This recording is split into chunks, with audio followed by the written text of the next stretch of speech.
Exact same wording and flow as the original spoken style post, with your channel name replaced by once loyal. All timestamps, formatting notes, and non-narration elements removed. Ready for recording. I was lying on the bathroom floor, dizzy from an ulcer, clutching my side. My wife stepped over me, rolled her eyes, and said, "If you're going to die, do it quietly. The neighbors already think you're pathetic." I tried to get up. She flushed the toilet, walked out, and slammed the door. I drove myself to the ER. 2 months later, she regretted everything she said. Throwaway for obvious reasons. Long-time lurker, first-time poster. Never thought I'd be one of those guys sharing their marriage drama. But here we are. Me, 31 male, and Stephanie, 29 female, have been married for almost 6 years. Things weren't always bad. Actually, the first 4 years were pretty decent. We had our fights like any couple, but nothing major. Looking back now, I can see how things started sliding downhill about 2 years ago. Little comments here and there, eye rolls when I spoke, interrupted me constantly. The classic jokes that weren't really jokes. I kept telling myself it was just a phase. We were both stressed with life stuff. The economy's been garbage. Our apartment building changed management and the new guys are total slumlords. The basement started getting this black mold issue after a pipe burst in the unit next door. And the management company kept forgetting to send someone to fix it properly. So yesterday, Stephanie says the basement smell is getting worse and asked me to go clean the mold again. 3rd time this month, by the way. No big deal, right? Just normal husband stuff. I grab my mask and gloves from the closet since that black stuff is nasty. Head down there with bleach and brushes and get to work. The basement in our building is like something out of a horror movie. Bad lighting, weird sounds from the pipes, always slightly damp. And now with black mold creeping up the walls like something from a sci-fi movie. I'm down there scrubbing for like an hour, sweating through my shirt because it's humid as hell, even though it's only like 70 degrees outside. And then my phone dings. Text from Stephanie. "Don't forget to take out the trash when you're done, including yourself." I literally stopped scrubbing and just stared at my phone. Like, was that supposed to be funny?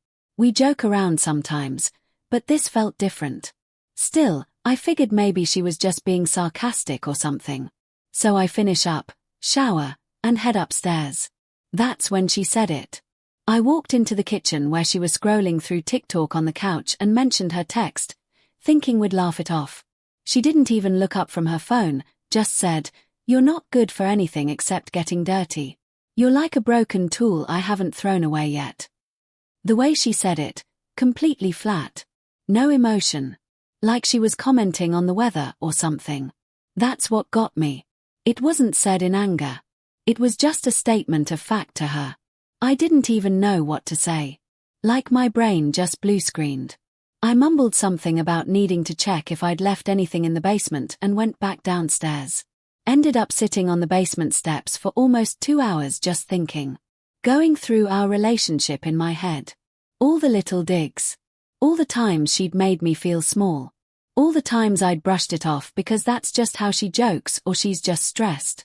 When I finally went back up, she was already in bed.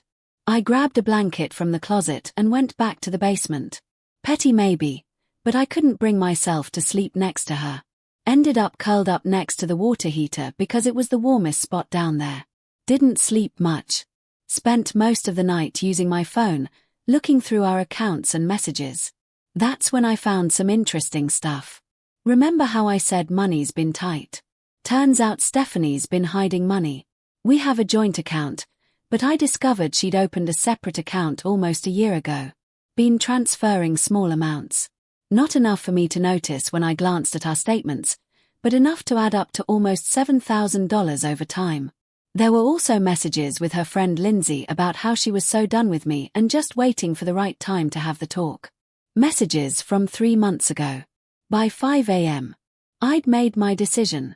I packed a bag while she was still sleeping, took screenshots of everything I'd found, transferred my latest paycheck out of our joint account, left enough for rent and bills, and walked out. Called my buddy Tristan, who agreed to let me crash at his place for a bit. Didn't tell anyone else where I was going. Turned off location sharing on my phone. Just disappeared. Stephanie woke up around 7:30 based on when the texts started flooding in.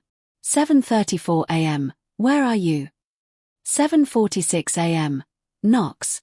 Hello. 8:12 a.m. This isn't funny. Where did you go? 8:34 a.m. Are you seriously this childish? Sleeping in the basement wasn't enough drama for you. 9:15 a.m. Your boss called, said you called in sick. Where the hell are you? 10:23 a.m. Please just tell me you're okay. 11:47 a.m. I'm sorry about what I said. I was just stressed. Please come home. I ignored all of them. Let her stew in it. By afternoon, she was calling my friends. Most of them played dumb because they're good brothers. She even called my mom, who thankfully respected my wishes when I told her not to tell Stephanie anything except that I was safe. It's been 24 hours now. I've talked to a lawyer virtually and started making plans. The way I see it, she's been plotting her exit strategy for months, squirreling away cash, emotionally checking out, treating me like garbage. Well, if I'm trash, then I'm taking myself out and taking everything else with me. I've documented the separate account, the messages, the pattern of emotional abuse. The lawyer says I've got a solid case for a favorable divorce settlement in our state. And just about an hour ago, she showed up at Tristan's door. Don't know how she found me. Probably through process of elimination since I wasn't answering my phone. She was crying. Makeup all streaked down her face, begging me to come out and talk. I watched through the peephole as Tristan told her I wasn't there. The look on her face. Part of me felt a twinge of something. Pity, regret. But then I remembered sitting in that moldy basement, scrubbing walls while she texted me to take myself out with the trash. Funny how she only started caring when I actually took her advice. This is just the beginning. The real garbage removal starts now. Update. 2 weeks later. It's been 2 weeks since my last post. 2 weeks of radio silence from my end towards Stephanie. 2 weeks of her slowly realizing that maybe, just maybe, calling your husband trash and a broken tool has actual consequences. First things first, I moved out of Tristan's place after 3 days. Not because he wasn't a good host. Dude literally gave me his bedroom while he slept on the couch. But because Stephanie kept showing up. At first it was just her. Then she started bringing reinforcements. Her sister, her best friend Lindsay, even tried sending her mom once, which was peak awkward considering her mom has always low-key hated me. So I bounced to an Airbnb, paid cash, used a friend's account, complete ghost mode, told only 2 people where I was staying, Tristan and my brother Albert. Albert actually came through clutch during all this. More on that later. Day after my last post, I met with a divorce attorney through a video call. Showed him the screenshots, the bank statements, the texts. He didn't even blink, just nodded and said he's seen worse, but I definitely had enough for a solid case. His exact words were something like, emotional abuse leaves fingerprints just like physical abuse. They're just harder for some people to see. That hit me. While Stephanie was blowing up my phone. 78 texts in 1 day, new personal record. I was quietly making moves. Set up mail forwarding to a PO box. Opened new bank accounts at a different bank.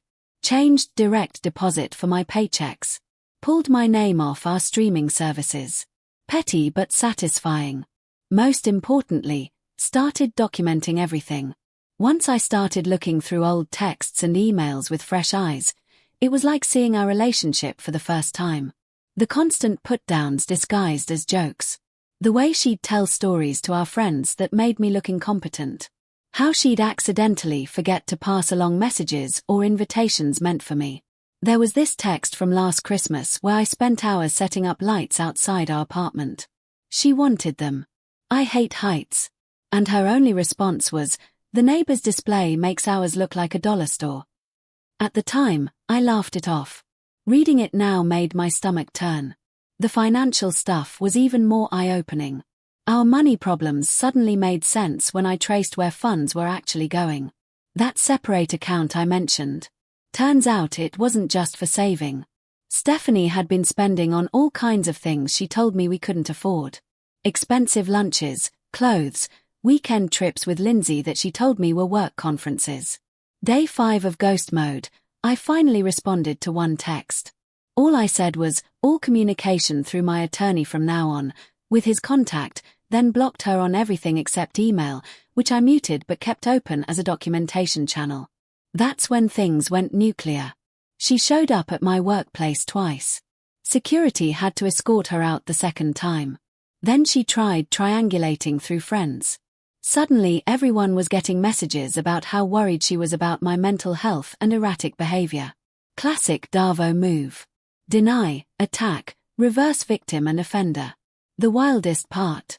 It kind of worked on some people. Our mutual friend Brody actually called to ask if I was having a breakdown. That conversation was revealing. Me.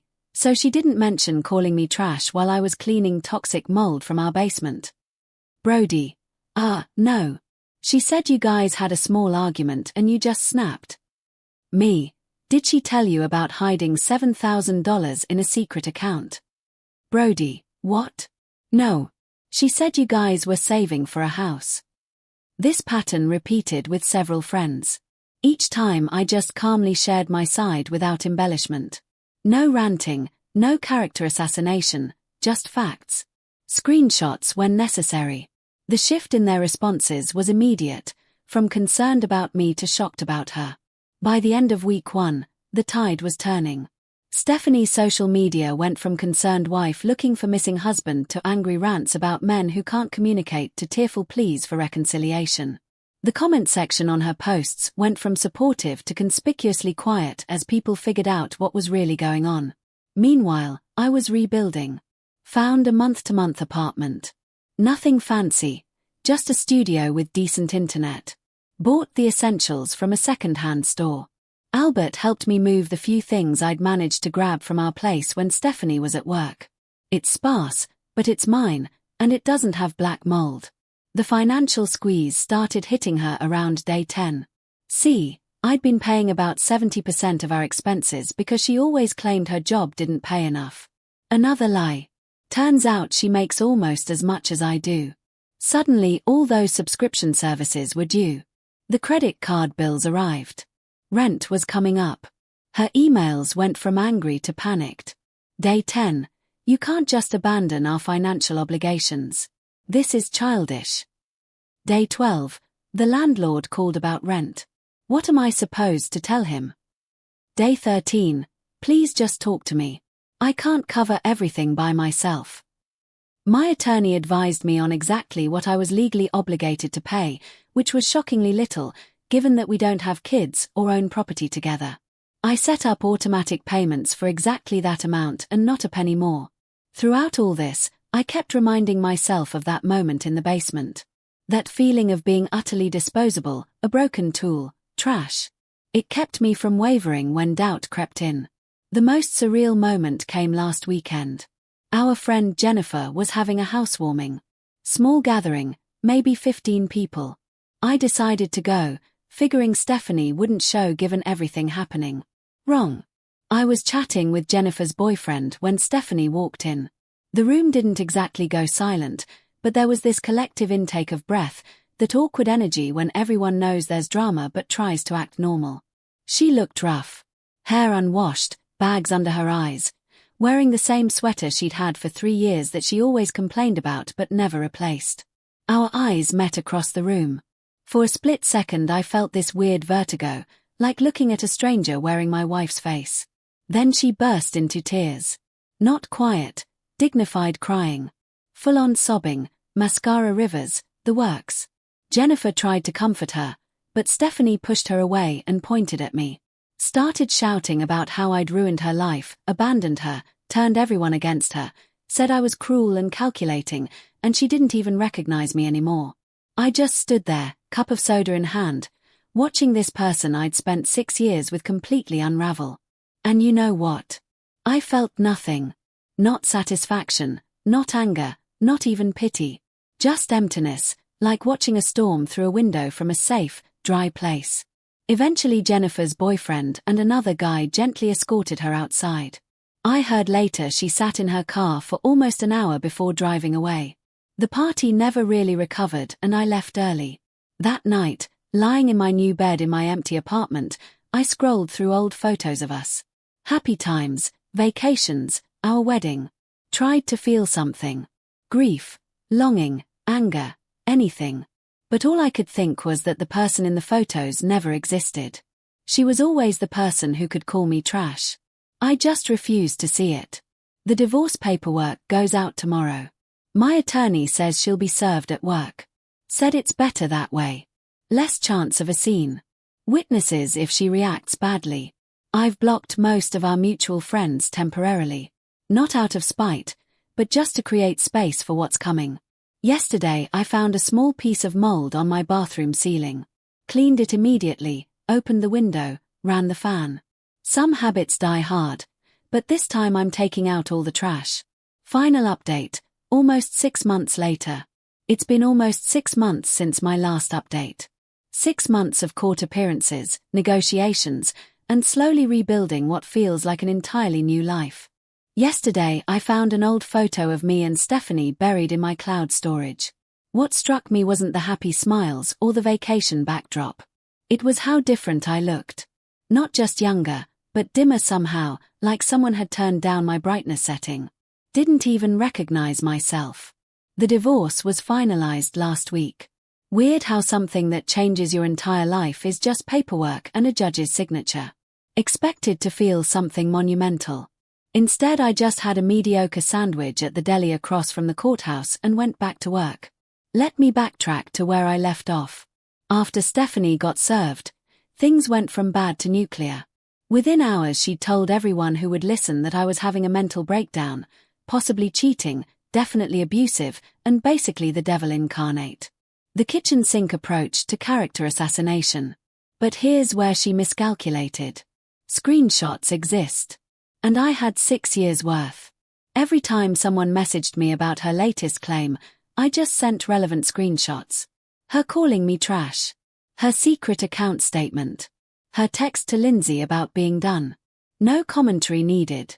Just receipts. By week 3 she'd burned through most of her social capital. Even Lindsay, her ride or die since college, started distancing herself after I forwarded their conversation thread where Stephanie had called Lindsay's boyfriend budget store Ryan Reynolds, but uglier behind her back. The most surreal moment came during our first mediation session. My attorney had advised being pragmatic. Split assets fairly, keep it clean, get out fast. But Stephanie arrived with a list of demands that made the mediator actually raise his eyebrows. She wanted alimony after a 6-year marriage with no kids, the apartment which we rented, my car which I bought before we met, and half my retirement account despite hiding her own assets. When the mediator asked about the separate account she'd been maintaining, she froze, then claimed it was savings for our anniversary trip. My attorney silently slid across the screenshots of her texts to Lindsay about using that money for post-nup life. She burst into tears. Not the manipulative kind from Jennifer's party. Real ugly crying. For a split second I almost reached out to comfort her. 6 years of conditioning is hard to break. But then she looked up at me with this expression I'd seen 100 times before, calculation behind the tears. Waiting to see if the old buttons still worked. They didn't. The settlement was finalized 2 months later. Standard division of assets, no alimony. I kept my retirement intact after proving her financial deception. She kept her secret account. We split the furniture. Done. Meanwhile I was slowly rebuilding.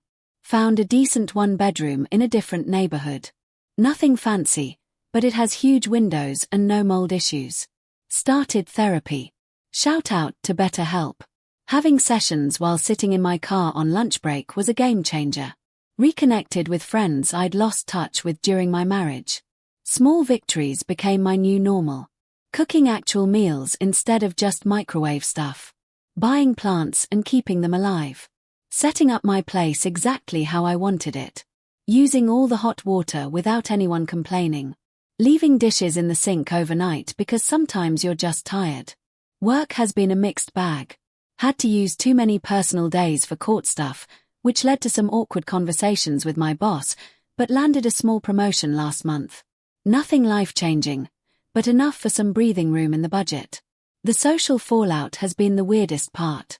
Friend groups splintered into Team Knox and Team Stephanie, with a few brave souls trying to maintain neutrality. Holidays were awkward as hell. Thanksgiving at Tristan's featured people carefully avoiding any mention of her, which somehow made her even more present. Albert, my brother, has been my rock through all this.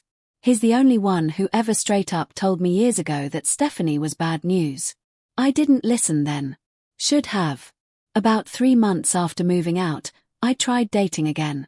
Downloaded the apps, created profiles, the whole depressing circus. Had a few coffee meets that went nowhere. One promising connection fizzled after 3 dates. Started to wonder if maybe I was the problem after all. Then I met Abigail at a friend's board game night. Nothing dramatic, just easy conversation about terrible movies and her job teaching high school art. No immediate sparks or rom-com moments, just comfort. We've been seeing each other for about 2 months now. Taking it slow. She knows the Cliff Notes version of the Stephanie saga. Hasn't run screaming yet, which seems promising. The Stephanie situation came to its final crescendo last month. I was grocery shopping on a Sunday morning, headphones in, comparing cereal prices like the newly budget-conscious single guy I am, when I felt someone staring at me. Turned around and there she was.